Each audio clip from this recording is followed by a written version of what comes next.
Guys আমি এই মুহূর্তে এখন আছি সেই পৌর পার্কের সামনে। তো চলুন আমরা পৌর পার্কটা ঘুরে দেখি। এটা হচ্ছে সেই পৌর পার্ক।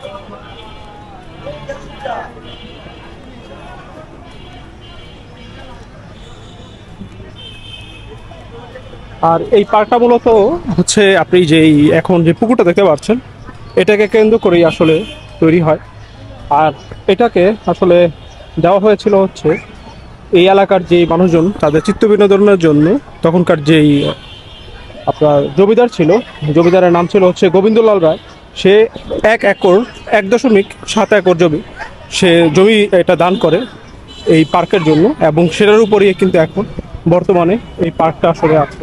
আপনি দেখতে পাচ্ছেন এটা মোটামুটি ভালোই বড়, যেহেতু এটা 1.7 একর জমি, তো এটা মোটামুটি ভালোই বড়। বাট শুরুতে আসলে মূল ছিল এই পুকুরটা,